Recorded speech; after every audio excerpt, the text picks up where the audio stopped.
Assalamualaikum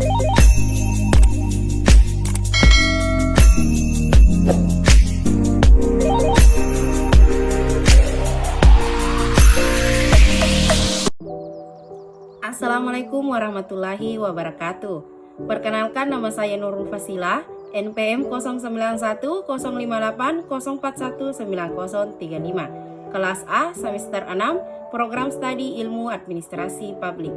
Baiklah, pada kesempatan kali ini, pada mata kuliah teori-teori administrasi, saya akan menjelaskan beberapa hal, yaitu tentang kerangka teori, bentuk teori, fungsi teori, dan proses lahirnya teori. Yang pertama, apa sih yang dimaksud dengan kerangka teori? Kerangka teori merupakan suatu gambaran atau rencana yang berisi tentang penjelasan dari semua hal yang dijadikan sebagai bahan penelitian yang berlandaskan pada hasil dari penelitian tersebut.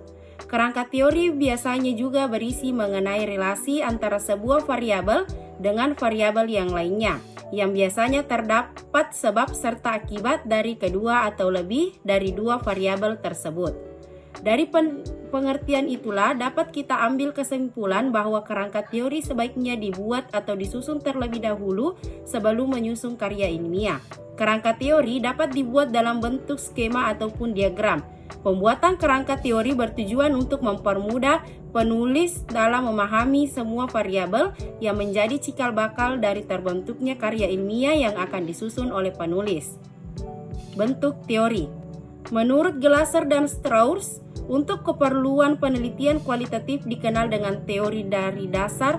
Penyajian suatu teori dapat dilaksanakan dalam dua bentuk, yaitu penyajian dalam bentuk seperangkat proposisi atau secara proporsional, dan dalam bentuk diskusi teoritis yang memanfaatkan kategori konseptual dan kawasannya.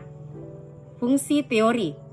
Teori memiliki fungsi sebagai suatu ikhtisar fakta dan hukum yang jelas dan ilmiah untuk mendapatkan pengertian dan mengorganisasikan pengalaman merupakan peran teori.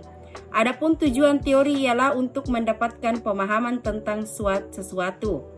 Fungsi teori adalah 1. Meramalkan, menjelaskan, dan menemukan teori lain. 2. Memberikan perspektif jaringan. 3. Memberikan alasan perlunya penelitian. 4. Menyusun pertanyaan sebagai pokok masalah. 5. Menampilkan hubungan antar variabel, konsep, dan menerangkan fenomena sebagai masukan dalam mengambil persoalan dan informasi pembanding. Proses pembentukan suatu teori. Pertama, pendefinisian istilah merupakan hal yang sangat penting dalam berteori, terutama berkenaan dengan kejelasan atau ketepatan penggunaan istilah yang telah didefinisikan. Kedua, klasifikasi, yaitu pengelompokan informasi-informasi yang relevan dengan kategori-kategori yang sejenis. Klasifikasi juga merupakan pengelompokan fakta dan generalisasi ke dalam kelompok-kelompok yang homogen, tetapi tidak menjelaskan interrelasi antar kelompok atau interaksi antara fakta dan generalisasi dalam suatu kelompok. Ketiga, mengadakan induksi dan deduksi. Induksi dan deduksi merupakan dua proses penting di dalam mengembangkan pernyataan teoritis setelah pendefinisian dan pengklasifikasikan.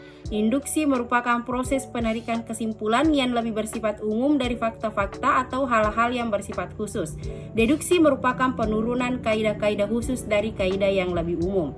Keempat adalah informasi, prediksi, dan penelitian. Pembentukan suatu teori yang kompleks mungkin berpangkal dari inferensi, yaitu penyimpulan dari apa yang diamati.